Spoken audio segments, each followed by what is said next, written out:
What's going on, ladies and gentlemen? This is Matt, and this in front of me is Axu, the new project that I'm working on.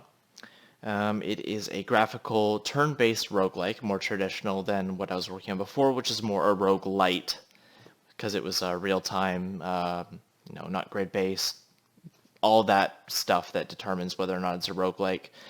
I'm not going to go into depth with the definition, but this is Axu. It's open world, and let's just dive right in. It's easier to explain things that way. So this is a very basic test sort of screen with how character creation will work. Very basic. Things are still in motion here. So we have our stat, strength, dexterity, intelligence, and endurance. Strength dictates how strong you are and how much damage you're going to do with most weapons. Dexterity is more for ranged weapons or for critical attacks or hitting, like that's a very important one if you want to be able to hit more often. Intelligence dictates the proficiencies over here, how much experience you gain over time with those. And endurance dictates your health and your endurance. Not endurance, your stamina. Sorry, it's a little bit late here. So I'm going to raise these up to 5, I don't know. 6 for endurance, maybe 6 for strength, just so we can test here. Grab thick skin for another armor value. Grab health. No, let's not grab that. Let's just grab thick skin for now. A lot of these don't do anything yet, but I'm planning on having several pages of these positive and negative traits that you can grab for more or less points. Very Cataclysm Dark Days Ahead-ish. We have a random name over here as well, so we can pick a name here. Findoyle, I like it. Perfect. So I'm going to grab a couple levels in all these proficiencies here. It says weapon proficiencies, but they're actually all proficiencies since armor is here as well. This just means we're dabbling in everything. See, if I were to increase it, more so competent, capable, skilled, talented, gifted, adept, proficient, and then master. If we have quite high skill in that. So I'm just going to go back down to dabbling. Yeah, we're going to grab up to competent and blade. So yeah, I just have this large number for testing. Let's go ahead and just build a new world here. Hopefully it doesn't crash. Haven't really recorded this game before, so I don't really know if it will crash or not. But here we are. We are Findoyle, and we are in a settlement tower kind of area. This is a building. As you can see, there's no FOV, no field of view, or lighting source at the moment. I'm not sure if I'm going to have it in there. I might, or I might not. I kind of want it to be a tactical game. The screen in itself is 45 by 30 tiles, so I don't know if that really means that we need to have a field of view, because it doesn't really extend beyond that anyways. Though it would be nice to have all of the tiles in here be black when I'm not inside this building. So maybe that's something that I'll work on. But if we zoom out here, we'll see that we have a large map. So these blue tiles are obviously water. We have the shore tiles are more sandy here. Well, let's go take a look at each of these. So we have our shore, and we can go up north and into the water. And this is the ocean.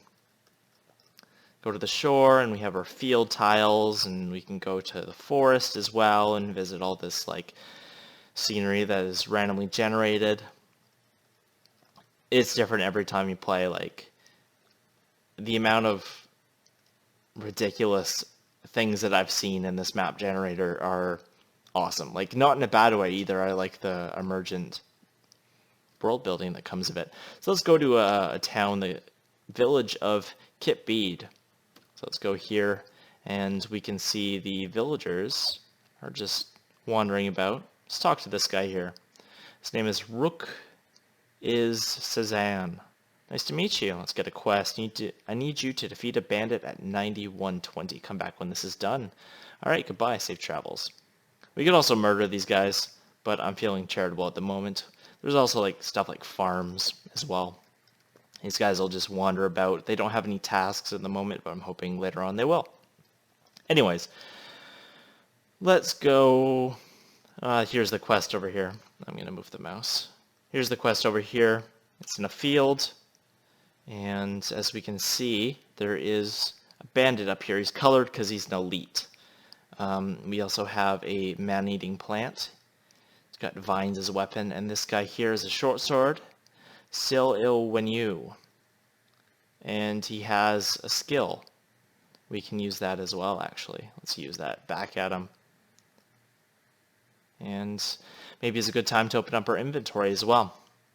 I'll explain this a little bit. Over here is our combat log. We have our name, our HP, stamina, strength, dexterity, all our main stats here. We also have our proficiencies here, which we set beforehand.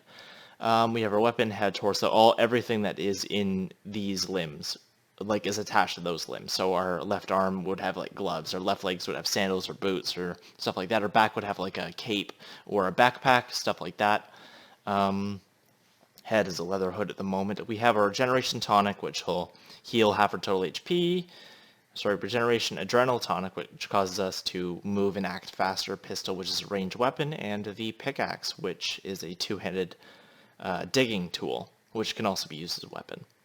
The really cool thing with the item system that I'm building here is that you can literally equip any item. We can wield this regeneration tonic, right? It won't do much damage, and it'll be affected by our miscellaneous weapon skill, or weapon proficiency, but it still won't do much damage because it's the tonic. It's made of glass. It's not that great, so I'm just going to re-equip the katana here. And another thing that I'm really falling in love with this game is the ability to really customize the weapon systems that I've made. For example, the katana that I have, it could, if I look at it here, if I look at it here, it's got a power of 12. It's a short blade type. Long blades would be something like an axe. It's temporary naming. It has a normal speed, has slash damage. It can sever limbs as well. So this item, if I get lucky and my strength roll is high enough, I can actually hit a guy's arm and cut it off. And then that means that he can't use the weapon in that arm. And he can't equip anything to that arm either. So he has to put it in his left hand. He actually drops the weapon and it goes elsewhere too. So he'd be punching us essentially with his left arm. Or if we cut off his leg, he would have a very slow movement speed. If we cut off his head, he dies instantly.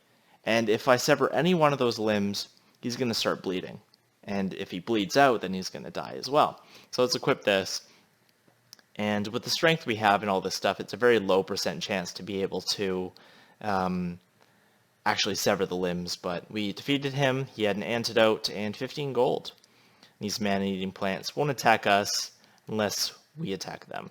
And he's spitting seeds at us right now. So I'm going to get the hell out of there.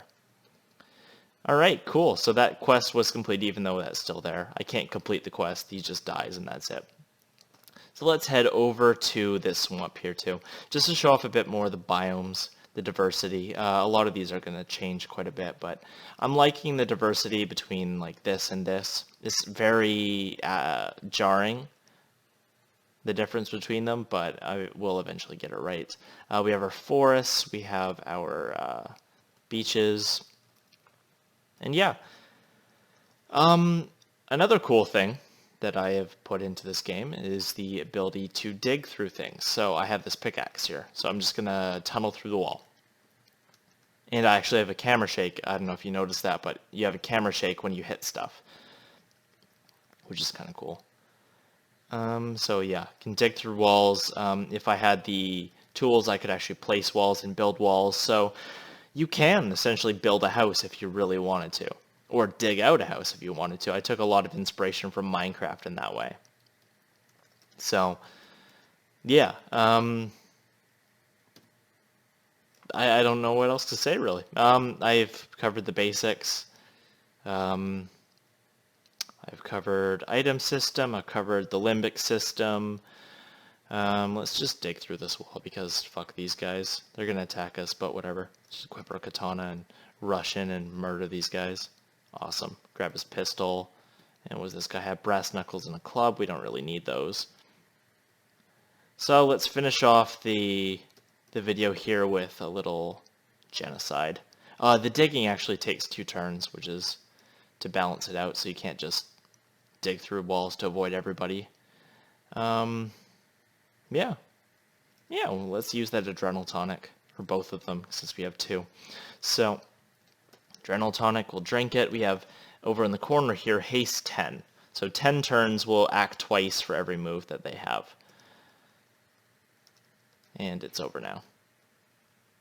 And let's equip the pistol and start shooting at this guy. So, how much gold do we end off with? 22 gold. We have a pistol, Regeneration Tonic. Just drink that, why not? Antidote, Pickaxe, Adrenal Tonic, Katana. So this is Axu. This is what I've been working on for the past few months, and I'm hoping that with time it'll become something that'll be really unique. Right now I'm taking a lot of inspiration from games like Caves of Qud and Dwarf Fortress and Cataclysm Dark Days Ahead, but I want to make something that is me, that is very unique, but still takes homage from, or takes inspiration from a lot of the greats of the genre. I'm not sure how many roguelikes, traditional roguelikes that you guys have played, but I've been playing quite a few over the past few years. Anyways, guys, thank you so much for watching, and I hope you guys enjoyed this.